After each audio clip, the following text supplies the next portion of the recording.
Hello everybody. Today we are going to start with the topic transposition techniques. We've already done some of the substitution techniques in brief. We discussed that symmetric encryption can be done in two ways.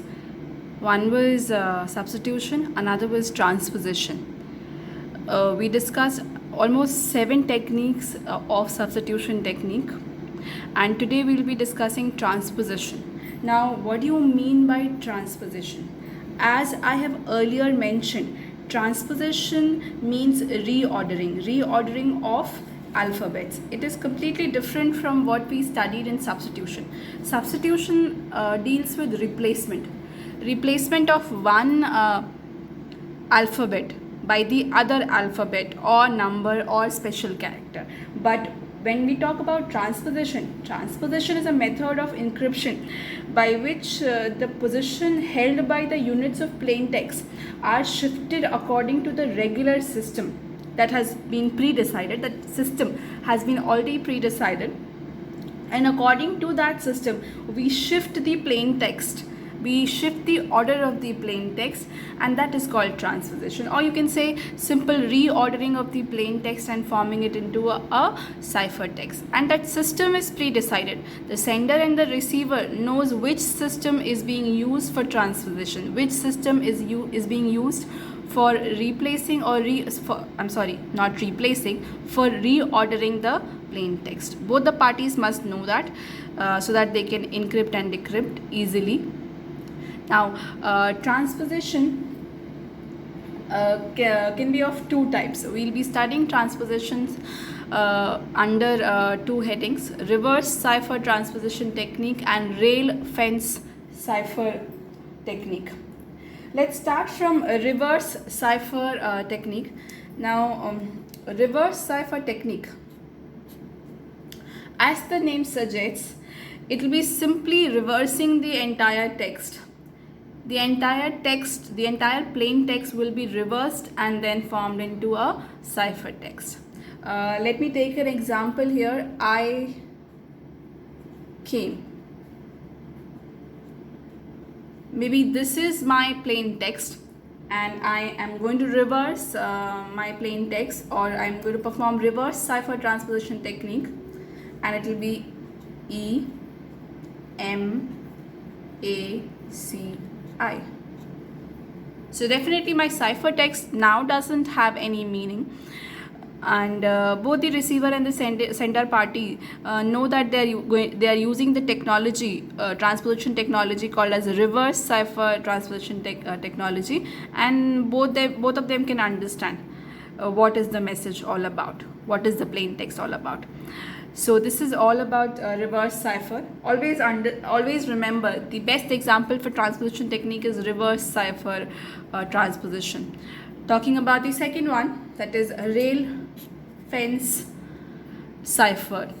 Now, rail fence cipher, as the name suggests, it follows writing the plain text according to more similar to like a rail fence. I'll be telling you how to write the plain text and then how the ciphertext is achieved from the plain text. For example, here I have the plain text as meet me after. Now suppose this is my plain text. What does rail fence cipher says? Rail fence cipher says, write down the meet me after, write down the plain text such that they form a sequence of diagonal words,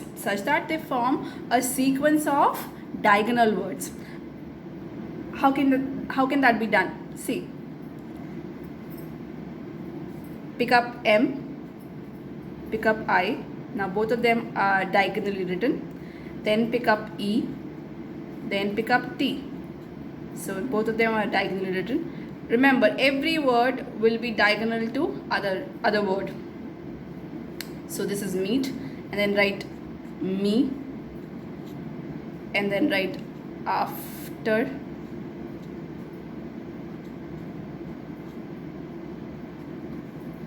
So this is how you write the sequence of the plain text. And now, how will the ciphertext be achieved from the plain text. You will be reading the entire plain text row by row wise. So my ciphertext now will be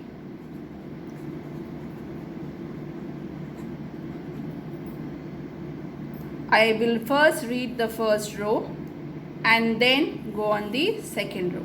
So my first row has alphabets M, E, M, A, T, R, and after that I have E, T, E, T, E, F, E. So this is the ciphertext. So basically what we are doing here, plain text is written down as a sequence of diagonals and then read off as a sequence of rows for the conversion of ciphertext. This is the example of rail fence cipher. And why are we calling it rail fence? Because we are following more kind of rail fence structure. That is why we call it as rail fence cipher technique. So this is all about transposition. So always remember, transposition does not deals with replacing. It deals with the positioning, repositioning of the plain text. It deals with shifting of the plain text according to a fixed regular system. See, remember that reverse cipher and rail fence cipher are not the only transposition techniques. There are various kind of transposition techniques that we'll be studying later on in other videos also, but for now we'll be going through only two of them.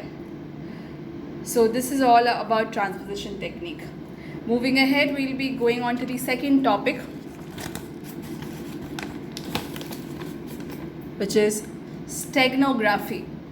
Now, if I have to say what does steganography means, if you have to find out the literature meaning of steganography, the literature meaning of steganography is concealing the existence of something.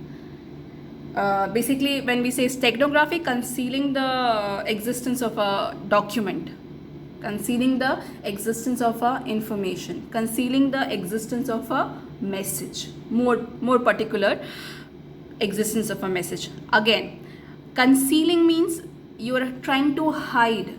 You're trying to hide what? You're trying to hide the existence of the message. Now, there would be a doubt in your mind that then how is steganography different from cryptography? We have already studied the encryption and decryption techniques in various symmetric cipher techniques. How is it different from steganography? Now, steganography deals with hiding of the existence of the message, whereas cryptography is dealing with the hiding of the meaning of the message. Yes. Now, in cryptography, we were converting the plain text into a form which nobody could understand. Right, the message was actually traveling and everybody could see that there is a message traveling, but the meaning of the message is not revealed there. But in steganography, what we do is we actually try to hide the message itself. We're not going to show the message. We are not going to show that a message is being traveled between the two parties. There's no picture of ciphertext here. We are not going to convert something into some form which could not be understood. We are actually going to hide the entire message itself so that there's no issue about the encryption and decryption. So method of steganography conceals the existence of the message. Always remember, conceals the existence of message. And if you have to differentiate this steganography with the cryptography is actually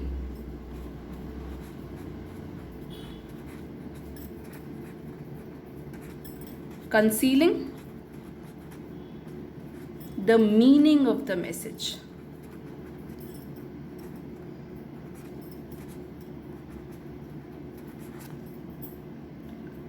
Okay, so this is cryptography, and this is the definition of steganography. Now, there are various steganography techniques that have been historically always discussed about. See, the techniques that we are right now going to discuss are very old techniques.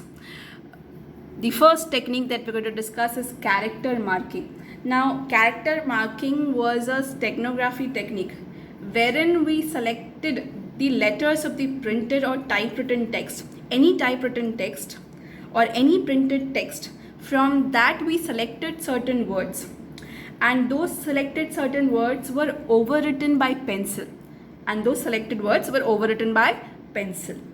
When you write something, when you overwrite some typewritten text by a pencil, you cannot see it normally. If you lay down a page on a flat surface, you cannot see that. You cannot see the overwritten if done very carefully. You can only see those overwritten letters when you pick them, when you pick your documents at an angle. When you pick your documents at an angle, at a proper light, only then you can see that certain letters are being overwritten, and only those overwritten letters have the actual message. So that is the first way of concealing the existence of the message. That is called as character marking. So character marking deals with selected words of printed or typewritten text are overwritten in pencil. The marks are ordinarily not visible unless the paper is held at an angle at a bright light. So that is called as character marking. Moving ahead to what is invisible ink. Now the second method is invisible ink. There are a number of substances that can be used for writing but leaves no visible trace. I think you guys would have used those magical pencils wherein you write and you cannot see anything. I hope everyone in their childhood would have used that pencil or pen wherein when we write on the paper, nothing is visible. That is visible only when you put a chemical on it, or only when you put it on a bright light or a UV light, only then that message is visible. So this is another technique of steganography. Steganography, when we talk about invisible ink, deals with writing certain messages which leaves no visible trace until you apply some heat or some chemical to the paper. That is how you hide the message. That is how you hide the existence of the message in invisible ink. Now the third technique of steganography that we're going to discuss is pin punchers. Now pin punchers are actually small pin punchers on the selected words. Whatever is the text written, whatever the document is, from those documents you actually pin punchers only those letters. Probably you pick up a small pin and you make a very small hole on those words, on those selected words that you want them to play a role in the message, in the original message. Only those letters are pin punctured, which are not ordinarily visible unless the paper is held in front of light. Only in front of light, when you keep the paper, you can see that small holes are there on particular letters, and only those letters, when you combine those letters, they will form a message. That is called as pin punchers. So these three technologies are very old. When we talk about modern days, steganography is more sophisticated, is more modernized in today's world. All of the examples that we discussed are not used nowadays. Nowadays, when you want to hide large amount of information, when you want to hide large amount of data, you can do that by hiding your message behind the images or behind the audio files. Now this is the latest trend wherein steganography is used, wherein you can hide your message behind the images, behind the audios, behind the videos, and all those hiding technologies are called as steganography. Always remember the form of steganography are used in conjunction with cryptography. Often we combine the technology of steganography and cryptography, both of them, so that our information is doubly protected. Think about it. If you combine steganography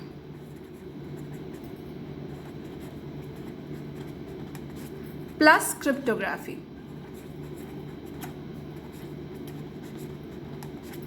then first you try to hide the existence of the message, and the second, when you even if some attacker, cryptanalyst, get to know about the existence of the message, then the meaning of the message is hidden. So this together, if you apply both of them together, you apply double protected seal to a document, and this is called as more secure document. So this is all about steganography. I hope you've understood the topic steganography. We'll be moving ahead to my next topic, which is stream cipher and block cipher. Now I hope you remember we have studied a lot of substitution techniques. What were those? If I have to rewind my substitution techniques, I remember I taught you Caesar cipher, I taught you monoalphabetic cipher technique, polyalphabetic cipher technique, and then we studied Wigner cipher, we studied Hill cipher, we studied Playfair cipher, and last we studied one-time padding, if you remember, in my last video. So one-time padding, I did not mention there that one-time padding is also called as Vernam cipher. Always remember, one-time padding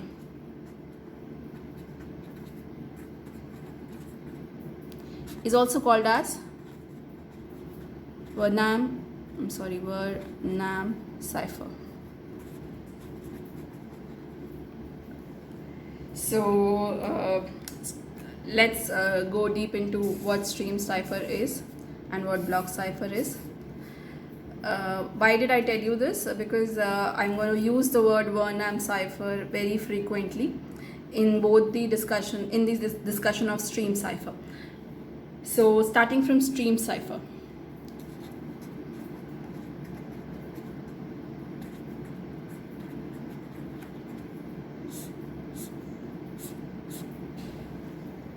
Now stream cipher is a process of encryption.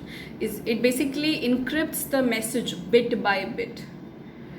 Example of stream cipher, the best example of stream cipher is Vernam cipher, or also called as one-time padding, and Wigner cipher. Both of the technologies we've studied in substitution, and these are the examples of stream cipher. Now stream cipher, again, the best definition is stream cipher is the process of encryption of message bit by bit. Now this is very important, bit by bit. It does encryption by picking up one alphabet and then converting it into the ciphertext, then picking up second bit and then converting it into ciphertext, then the third plain text is picked up and then converted into ciphertext. That is called as bit by bit. So both one-time padding, both Vernam cipher and Wigner cipher were using this. Now if you remember one-time padding, I told you it uses a random key. So when you talk about stream cipher, randomness plays a very important role in key. Stream cipher uses an infinite stream of pseudo-random bits as the key. Why do we use a random key, or why do we use random alphabets in the key? We use random alphabets in the key for implementing security, for actually making the stream cipher emphasizes on making the system of random key generation very unpredictable. Why do we want to make it unpredictable? Because we do not want anybody to break the or anybody to know the key. So more the random key is, more the randomness is, more it is frustrating for the cryptanalyst to know what is the key. So basically, for a stream cipher implementation to be secure, its pseudo random generator must be unpredictable, and one more thing, it should not be used again. You understand? So stream cipher, the first point is conversion bit by bit, and the second point is randomness of key generation. Why do we want randomness? We want randomness for security.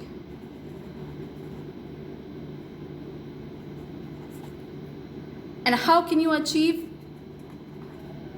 more security? By two ways. The first way is make the random generator unpredictable.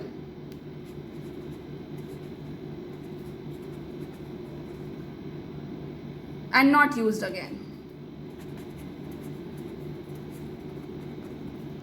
So one method of generating a random number should not be repeated again and again. It should be changed again and again so that randomness cannot be guessed. And that is all about stream cipher. Stream cipher is the process of encryption of message bit by bit, and it focuses on the key such that it should be very random. And why should be random? For security. Yes. And how can you implement security? You can implement security only by making the randomness unpredictable and randomness not used again. So these are the this is all about stream cipher. One more thing I would like to discuss about, that is one-time padding. Now, how does one-time padding makes randomness? How does one-time padding takes up randomness? Now, one-time padding is supposed to employ a pure random key, and it should have since it is employing randomness in its key, it should have potential. It has potential to achieve perfect secrecy. Yes, since we are saying that one-time padding has randomness in its key, we should also think that it is potentially having an ability to achieve perfect secrecy. My question is, does it so? Is it so? No, it is not so. Because the problem with one-time padding is that in order to create such a cipher, key should be very long, or even longer than the plain text. You understand? The random key that was being generated here must be very long for achieving the perfect secrecy. If you do not want somebody to break the or somebody to get to know what is the key, or somebody to get to know what is the plain text from the ciphertext, the random key should be very long. How long? More longer than the plain text. Key should be more longer than the plain text. And if you figure out this, let me take an example. If you have a 500 megabyte video file that you would like to encrypt using one-time padding, you would need to have a key that's at least 4 gigabyte long. Now that is a very long length of a key, right? If you have to make such big keys, it will be very complex. So that is the problem with one-time padding. Even if even if one-time padding is employing randomness in its key, there's a problem. If you want to make it perfectly secure, you do not want anybody to get to know what is the plain text from the ciphertext, or anybody to guess what is the key, then you have to make the random key very long, at least longer than the plain text. And if the plain text is long enough, then the key would be even longer than the plain text, and that would be a problem, right? So this is all about stream cipher. You also saw what are the problems with stream cipher. that we discussed with taking an example of one-time padding. I'll be moving ahead to discussing block cipher and why block cipher is better than stream cipher.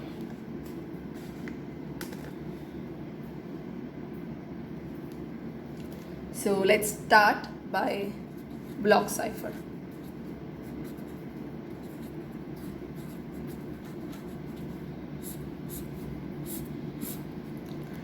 We just got to know about what is stream cipher. Now we'll be discussing about what is block cipher. Now block cipher encrypts the text, the plain text, by treating it as a block or by block. That is, it does not encrypts the text bit by bit. It actually picks up the number of plain text and then converts it into number of cipher text. That is, the entire plain text is first broken into blocks, groups of letters, groups of plain text, and then that group of plain text is called as blocks of plain text. For example, I am free. So I will not convert this bit by bit. I'll in fact form the group which will be called as blocks, and then these blocks will be further converted to cipher text. So this is called as block cipher. A block cipher is one in which a block of plain text is treated as a whole and used to produce cipher blocks of equal length. Now this is very important. This cipher text will be of equal length of the block that you have created. Cipher text will be of equal length of the blocks that is created. Okay, so this is very important, and always you have to mention that the cipher text that is being created by blocks cipher technology is of equal length of the block that has been created from the plain text. That has to be mentioned in the definition. Moving ahead, a block cipher is an encryption algorithm that encrypts the fixed size of n bits of data, and it forms into a known block at a time. Okay, what do I mean by this? A block cipher is an encryption algorithm and it encrypts the fixed size of block. That is, often the block size, you cannot choose the block size. Okay, let me be more precise. Let me be more precise that you are not given the choice of selecting the size of the block. Instead, there are standards. There are standards for block size. Only those block size can be used. And often the block size that is allowed is 64-bit block or 128-bit block. Blocks of even higher bits are created, but right now we'll be discussing with the two standard sizes of the blocks that have been decided already. So typically block size of 64 or 128-bit is used. And also one more thing, if the plain text is shorter than the block size, it is possible that we do not have 64 bits in our block. We have lesser than this.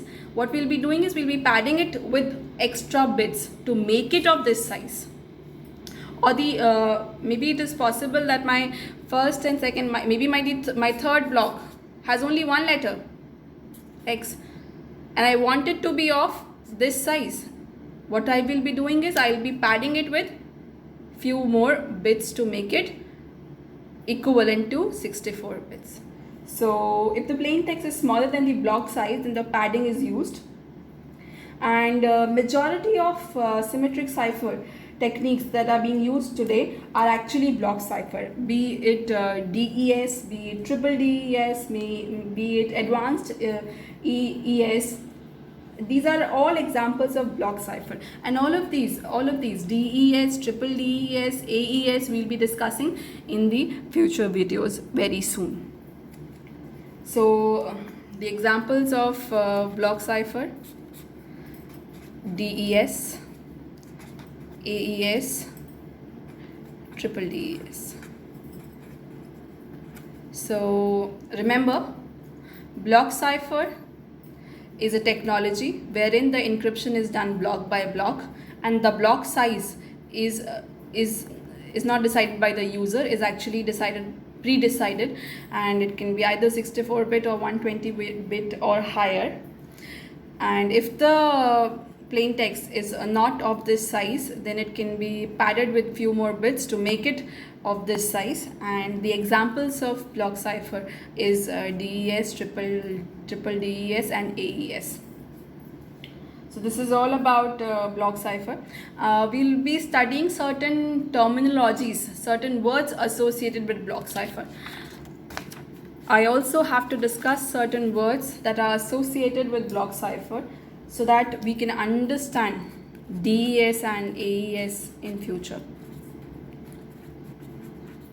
So there are certain words or certain terminologies that you have to understand. So let's start by the history. In 1949, Shannon, there was a scientist called as Shannon.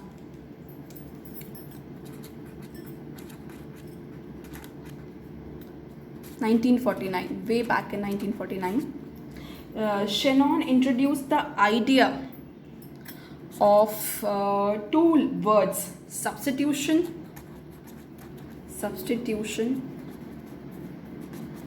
and permutation. So Shannon actually used proposed the idea of substitution and permutation in his research paper in 1949, which is now forming the basis for modern block cipher techniques. So think that Shannon actually discussed about these two words in 1949, and even today in modern block cipher, both these technologies, substitution and permutations, are very often used. So going deep into what is substitution and permutation. Now substitution and permutation together are also called as SP network. S here stands for substitution and P here stands for permutation. So SP networks are based on two primitive cryptographic operations. So basically SP networks are based on two primitive letters. One is substitution, another is permutation. Starting from what is substitution?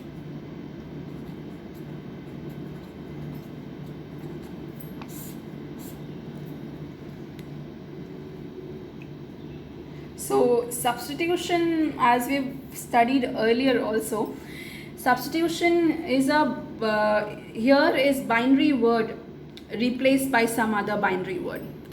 Okay, substitution deals with replacing of one binary word with another binary word.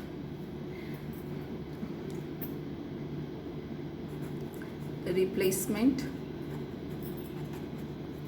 of one binary word to other. That is called as substitution. And substitution is generally done in S box. Wherever we will be studying block cipher, and if you see S box, always remember S box is for substitution. And what is being done? We are actually replacing one binary word with the other binary word.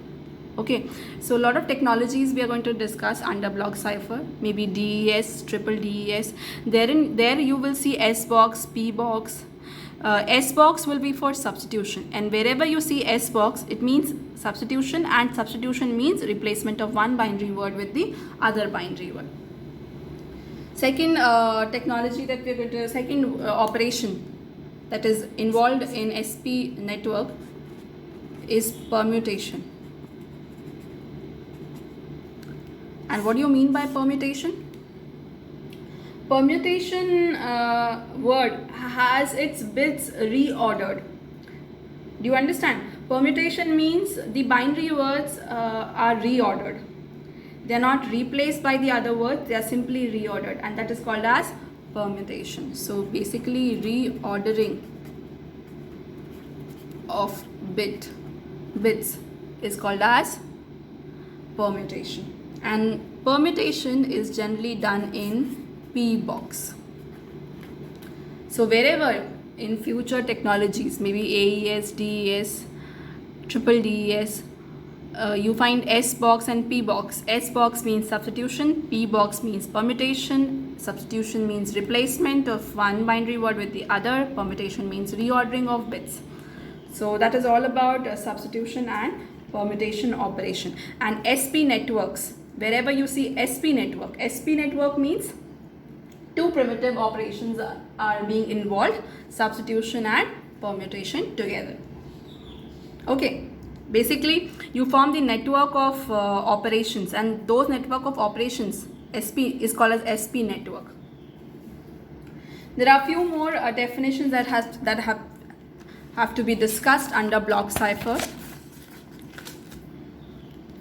The first definition is very important: avalanche effect. Avalanche effect. Now, what do you mean by avalanche effect? If I have to standardize the definition, avalanche is where changing one input bit results in changing of approx half of the output bits. Do you understand this? For example, this is my operation box, wherein I put in some input bits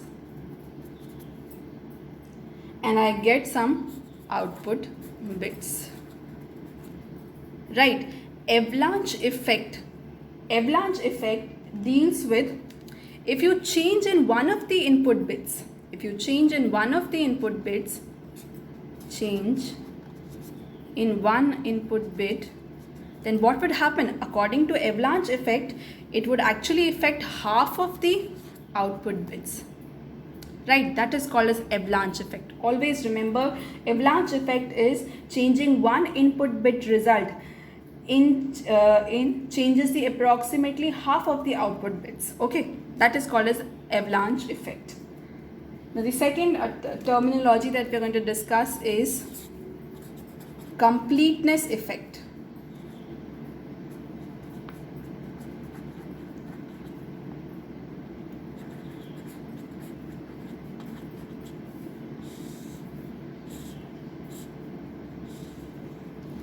Completeness effect.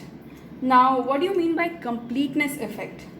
Completeness effect is the effect where each output bit is a complex function of all the input bits. Okay, what do you mean by that? Again, the same diagram I will be making. Maybe this is an operation box, maybe this is a function box wherein certain input bits are given and you get certain output bits. Now, what does completeness effect states? Completeness effect states that each bit in output bits, each bit, if you pick up one single bit in output bit, this one single bit in the output bit will be affected by all the input bits.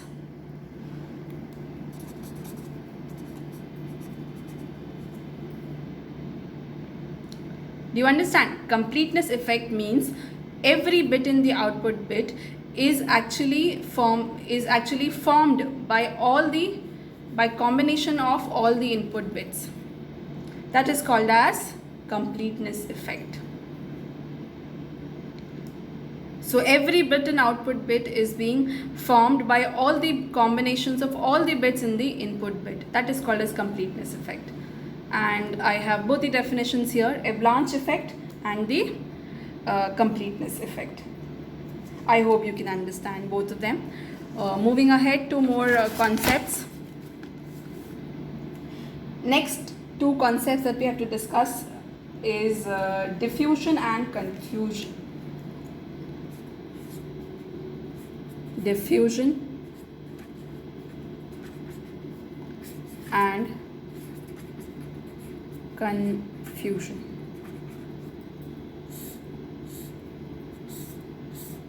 Now both the words are very important for the discussion of cryptography. So what do you mean by diffusion and confusion? So both the words diffusion and confusion was actually introduced by Claude Shannon.